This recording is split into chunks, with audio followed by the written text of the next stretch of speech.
two things, or I guess that's four.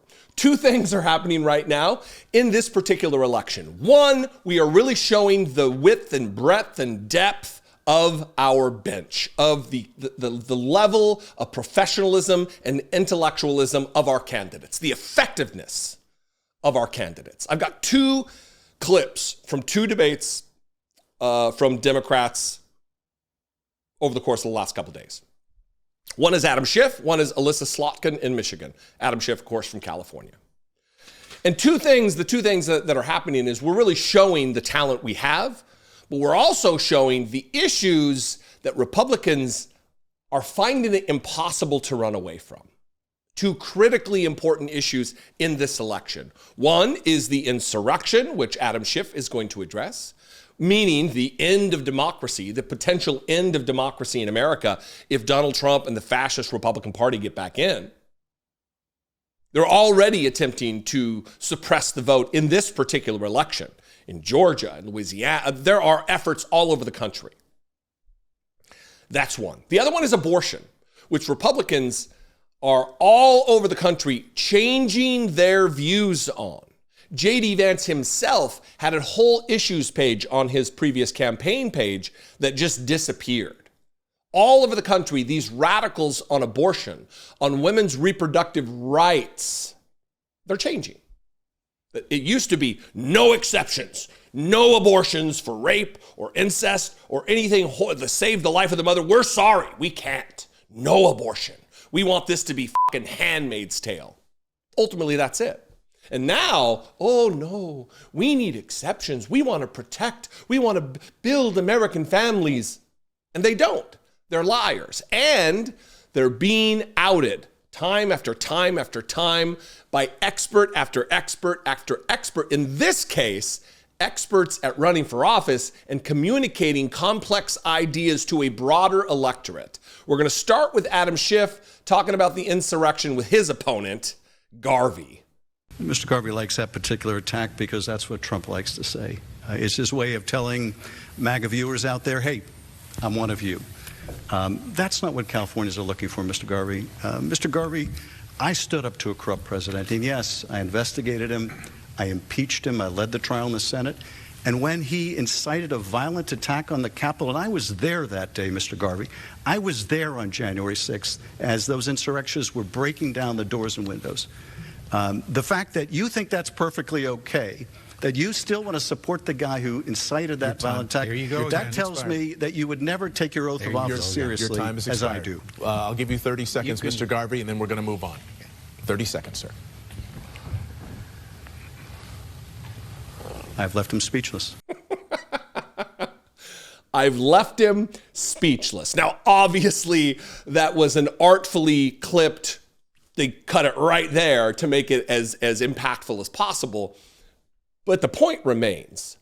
There is nothing to be said about supporting a man who incited an insurrection against the country, who attempted to overthrow the United States government and yet once again wants to be running the United States government. Endeavored to destroy the country, yet wants to lead the country back to greatness. It smacks of fascism. And Adam Schiff, no dummy.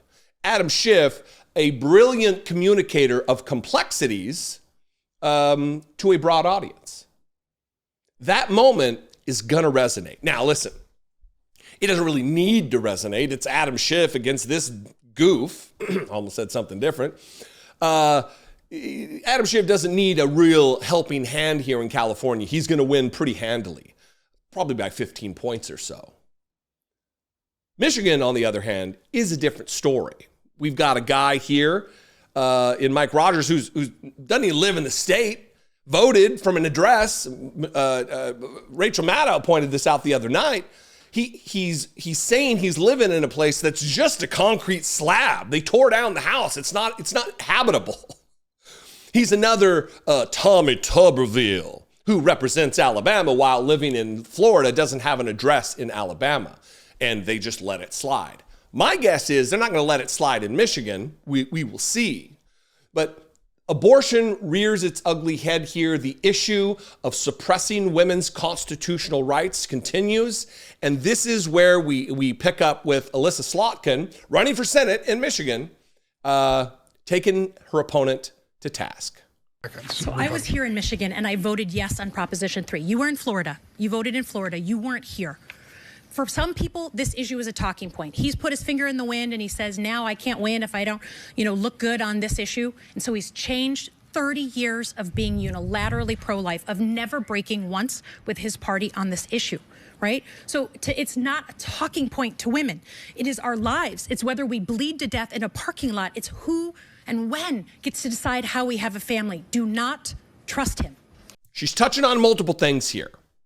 You were in Florida. You voted in Florida. You're a carpetbagging weirdo. You're coming back to Michigan to try to run for office just out of convenience and a thirst for power. You're not from here anymore, bro. That's going to resonate on a whole different level. And then the other thing is so true that we are witnessing women die, and we're just now learning about it because different states' maternal mortality review boards are just getting around to releasing their findings from 2 years ago. We're just learning about the first women who have died as a result of abortion bans. Amrita Thurman is one.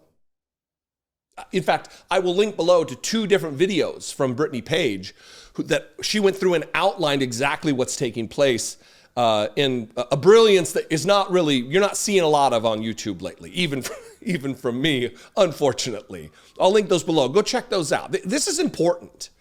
This impacts more than half the population of the United States, and white Christian men are at the tip of the spear oppressing over half the country.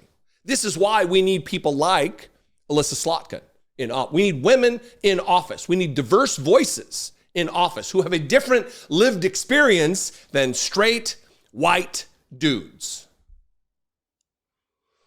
So listen, she's right. Do not trust him. He's a liar. He's changed his opinion. He's now just grifting off of a lust for being in the Senate, for power. He'll do exactly as he's told from Donald Trump and the rest of the MAGA horde because that's who they are, cowards.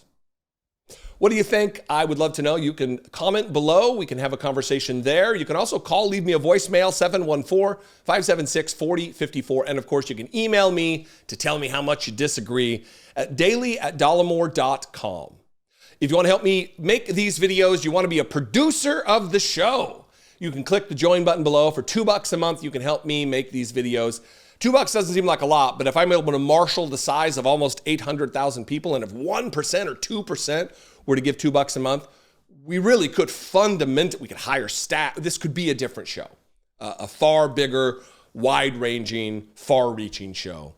I could do it with your help. You can also go over to patreon.com/IDoubtItPodcast. You can help me there. I appreciate it. Follow me on social media if you're there. And I will see you next time. Be genuine. Take care of one another.